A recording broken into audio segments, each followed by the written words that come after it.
Oke, halo, selamat siang teman-teman ya. Selamat siang semuanya.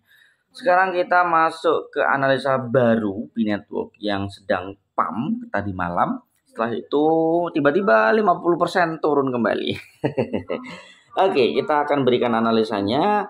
Kalau di analisa sebelumnya, bentar, saya kasih analisa sebelumnya. Ini teman-teman ngasih, pamas gimana? Serok enggak, serok enggak. Kalau saya tidak, gitu ya.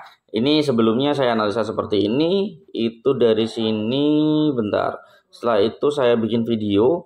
Kalau kalian ingat video kemarin saya bilang bahwa hati-hati di bagian moving average 20, 50 dan 100. Dia masih mengatakan turun dan saya bilang seperti ini. Nah, teman-teman, tapi sebelum saya lanjut, silahkan masuk aja di grup Pioner Maju ya, di Telegram. Ada di mana? Ada di deskripsi. Ada di deskripsi, silahkan kalian klik aja untuk masuk grup, bebas dan gratis. Dan kalian nih kalau belum punya namanya OKX bisa daftar juga di link di deskripsi juga untuk menjadi anggota saya di OKX ya. Bisa trading di sana dan nantinya kita saling sharing-sharing untuk masalah trading, investasi dan segala macam. Oke, kita lanjut ya ke analisa. Saya bilang seperti ini ke teman-teman yang lain. Itu pakai time frame 4 jam. Ya, sekarang kita perhatikan baik-baik apa yang akan saya bilang. Bukan berarti apa yang saya bilang itu kenyataan. Ini hanya sekedar analisa pribadi dari saya. Ya. Yang pertama, pernah saya bilang bahwa bisa naik ketika ada engulfing up. Tetapi ingat, memiliki batasan di simple moving average 20 warna hitam itu adalah batasan yang mungkin bisa dikejar. Tetapi harus ditambah lagi dengan power naik, menembus batasan tersebut, baru bisa lebih naik lagi. Jika tidak dapat menembus batasan tersebut, hati-hati, bisa pullback dan turun kembali menuju target 0,7. Nah, batasan di atasnya itu ada resisten. Ya, ada resisten di 1,2. Ketika nggak bisa menembus lagi, maka dia bisa turun lagi. Tetapi kalau kuat menembus, bisa mengejar warna kuning, yaitu simple moving average 50. Ketika tidak dapat menembus juga, sama, dia bakalan turun kembali. Batasan terakhir adalah batasan warna biru, atau simple moving average 100. Di sekitar 1,4 dolar. Ini aja, di simple moving average kecil, yaitu simple moving average 20, atau harga rata-rata pergerakan selama 20 dikali 4 jam, berarti harga rata-rata 80 jam. Itu aja nggak mampu menembus.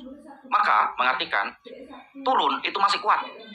Apalagi menembus aja nggak mampu, apalagi membelokkan atau harga rata-ratanya. Ya, berarti keadaan naik itu tidak mampu atau tidak kuat lagi. Maka dia bisa terus longsor. Koreksi itu selalu dapat terjadi, tapi hanya sekedar koreksi seperti tadi malam. Hijau serot, tapi jangan FOMO. Ya, bukan berarti ketika naik satu terus habis itu kalian ikuti. Nggak kayak gitu konsep tradingnya, nggak kayak gitu konsep investasinya. Oke. Ya, semoga dari sini bisa kalian mendapatkan wawasannya. Dan sebentar lagi saya jelaskan lagi lewat video agar lebih detail dan jelas kembali. Oke? Oke, sekarang kita lanjut ke analisa yang sebenarnya ya. Di sini menggunakan time frame H4 seperti biasanya teman-teman ya, time frame H4. Nah, kalau saya jelaskan lagi, monggo kita akan jelaskan lagi, kita menggunakan panah. Nah, sekarang di sini saya bilang bahwa dia akan turun menuju 0,7 ya, 0,7 dolar. Ternyata dari sini seret tiba-tiba ngepump, dan saya sudah ingatkan di video sebelumnya bahwa di video sebelumnya ada batasan warna hitam, batasan warna kuning, sama batasan warna biru, yaitu simple moving average. Ya, ini 20, ini 50, ini 100. Nah, kalau dilihat di sini saja dia tidak dapat menembus. Dengan adanya resisten juga, ada resisten juga. Sehingga ketika naik dia nggak dapat menembus, apalagi membelokkan warna hitam.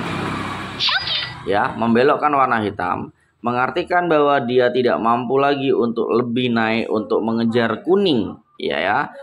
Dan dia kemiringannya indikator itu masih turun tajam, yang kuning juga turun tajam, yang biru juga turun tajam. Oke. Mengartikan tren kuatnya adalah masih turun, teman-teman. Jadi buat teman-teman siapapun yang nyerok itu butuh perhatian khusus. Bukan berarti harga turun terus kalian beli. Beda lagi kalau dia itu BTC, Ethereum, XRP, Solana, BNB, no problem. Karena bisa kalian untuk jangka panjang investasi. Nah, kalau untuk P-Network jangan.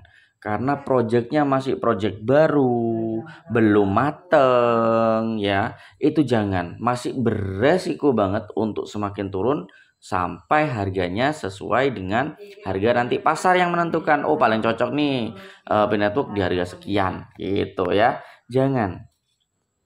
Penurunan masih kuat banget ya. Nah, ini pun masih naik pun hanya sekedar koreksi, teman-teman. Nah, kita akan lihat lagi time frame yang lebih kecil. Time frame yang lebih kecil gimana sih responnya di time frame lebih kecil? Nah, di H1 kita akan lihat. Di H1 ya. Di H1 di sini ada yang namanya candle pattern. Ya, di H1 terdapat candle pattern yang dimana dia itu penurunan tajam. Ada candle warna merah kecil, warna hijau, terus habis itu besar. Dan dia dapat menembus warna hitam. Secara otomatis dia akan mengejar warna kuning. Tertembus juga maka mengejar warna biru. Tetapi ternyata tertahan di warna biru. Yang dibelokkan di atas, yang dibelokkan ke atas hanya warna hitam atau simple moving average 20. Jadi saya langsung sebut warna aja ya biar enak. Ya, biar enak. Nah, di warna hitam walaupun dia udah mulai berbelok naik tapi tidak signifikan, teman-teman. Di sini baru mulai signifikan di sini bagian sini. Oke, baru mulai signifikan. Tetapi ingat, masih ada dua batasan lagi yang warna kuning dan warna biru itu yang masih signifikan turun. Sehingga wajib hukumnya pergerakan atau pasar itu membelokkan dua indikator ini. Untuk naik juga. Ini di time frame kecil. Ternyata nggak mampu juga, teman-teman. Nggak mampu juga. Nah, saat ini seperti apa update-nya? Ini mengalami penurunan, sempat naik dikit, penurunan lagi. Sekarang malah main di bawahnya warna hitam. Maksudnya apa? Maksudnya adalah dia tidak dapat membelokkan warna kuning dan warna biru. Makin malah mencoba untuk membelokkan warna hitam lagi untuk turun. Wah, ini yang perlu diperhatikan buat kalian semua, bahwa ketika ini sampai dibelokkan lagi, yang time frame H1 dibelokkan turun, yang di time frame H1 ya turun, maka dapat terjadi longsor kembali. Dapat terjadi longsor kembali.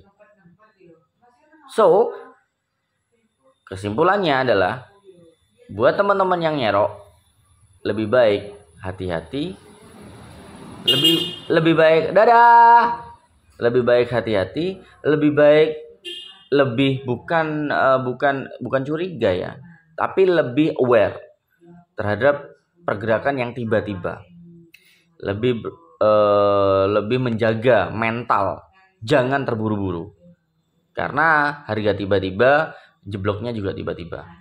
Perumpamaannya seperti apa? Perumpamaannya seperti bola basket. Oke, ketika harga turun tajam atau bola basket dilempar, maka pantulannya juga akan semakin cepat. Tergantung seberapa tinggi bola basket itu dilempar. Ketika bola basket itu dilempar 1 meter, kebanyakan akan kembali di 50% atau 60% pantulannya. Begitu juga market, sama teman-teman. Market juga seperti itu. Sedikit tutorial ya, sedikit tutorial. Contoh, setiap pergerakan memiliki namanya pergerakan koreksi. Ya, pakai apa ya? Pakai enaknya, pakai ini. Ketika dia harga turun, dia mantul naik. Ya, ketika harga naik, dia mantul turun. Nah, terkadang ada di 50%, ada di 61%, 62,8%, 61,8%. Ada yang seperti itu. Jadi, kalau pergerakan seperti ini kita cek lagi di H4. Ini ada pergerakan turun, ya, ada pergerakan turun seperti ini. Nah, turun, dia bergerak naik 50%. Oke, turun, dia bergerak naik 20%. Turun, dia bergerak naik 80%. Jadi ada pantulan-pantulan seperti itu. Nah, ketika penurunan seperti ini, Kalau saya ngukurnya pakai apa? Seperti layaknya normal itu menggunakan Fibonacci. Kita lihat dari sini. Sret. Nah, kalau kita lengkapin Fibonacci ini, berapa sih level-levelnya? Itu banyak ya teman-teman ya. Tuh, levelnya banyak banget. Ada di 0,2, ada 0,7, ada 0,8 nggak ada. Oke, segini aja. Oke, gini. Tuh, pantulannya ada di bagian sini. Ini ada 0,7, ada 618, 0,5, 0,382, 0,23. Kalau saya menggunakan goldennya saja. Goldennya yaitu 382, 0,5 sama 0,618. Ya, kalau saya begitu. Cuman terkadang terserah teman-teman ya mau menggunakan yang seperti apa. Begitu. Oke. Sorry. 23 ini saya hapus. Nah, kalau saya begitu, oh sorry. 23-nya kok belum hapus ini. Oh, 0,23. Maaf. Nah, kalau saya seperti ini untuk pengukuran. Ya, tinggal dipadukan dengan support resisten bisa, moving average bisa gitu ya. Kalau saya suka menggunakan Fibonacci dengan pengukuran kira-kira pantulannya sampai mana gitu. Oke, dan saat ini kesimpulannya hati-hati ya, masih bisa turun. Ya, begitu saja yang bisa saya sampaikan untuk analisa kali ini. Semoga mendapatkan wawasan, mungkin sedikit ilmu, ya, pengajaran. Tapi jangan dianggap bahwa saya guru. Saya bukan guru, saya hanya sharing apa yang saya tahu. Oke, jangan lupa gabung di grup ya. Yuk kita wawasan SDM maju dan kita SDM-nya lebih bagus lagi, lebih baik lagi dalam berpengetahuan agar tidak mudah apa? Tidak mudah dimanipulasi. Bye bye.